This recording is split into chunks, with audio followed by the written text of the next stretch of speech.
Bali, sa akin pong palagay, hindi po patas ang promotion and selection process kasi nung nag-apply po ako for teacher 3, yung nangyari po, sinumite ko po lahat ng aking mga dokumento, mataas po ang aking pinag-aralan, pati na lalo na po yung TOEIC test ko, yung nagpapakita na kung gaano ba ako kagaling sa English. So, kumuha din po ako ng English proficiency test at napakataas ko po. At yun po lahat ng aking mga requirements at mga documents. Kumuha din po ako sa kanila ng test. Nagpa-interview din po ako.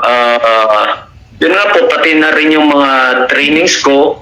Tapos ikinagulat ko po, masyado pong mababa yung resulta. Bali, hindi po nila kinonsidera. Lalo na po yung board exam ko na ang grado po ay 84.8 at graduate pa po ako ng law. Yun nga lang po, sa kasamang palad, hindi po ako pumasa sa bar exam. At meron pa po akong 39 units mula po sa University of Santo Tomas. Bali, yun po, nagtaka ako kasi parang hindi, parang talagang kakaiba kasi yung mga bumagsak sa English proficiency, yun pa yung napakataas ang grado.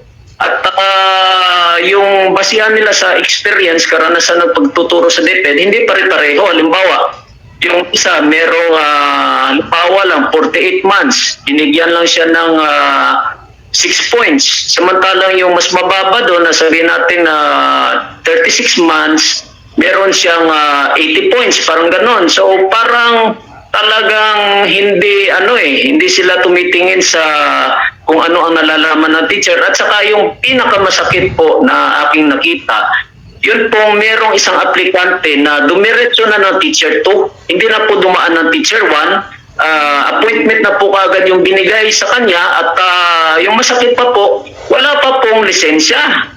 Bali, hindi pa po pumapasta sa board exam. Hindi nga sabihin yung board, hindi siya board passer, hindi siya board passer, yung pabinabanggit Hindi niyo. po siya board passer, pero binigyan po siya ng special treatment na teacher 2 po siya kaagad. So, sa amin po, kailangan po muna namin kumayod ng 3 taon bago po kami payagan na mag-apply po for promotion. Sa inyo So, po, yun po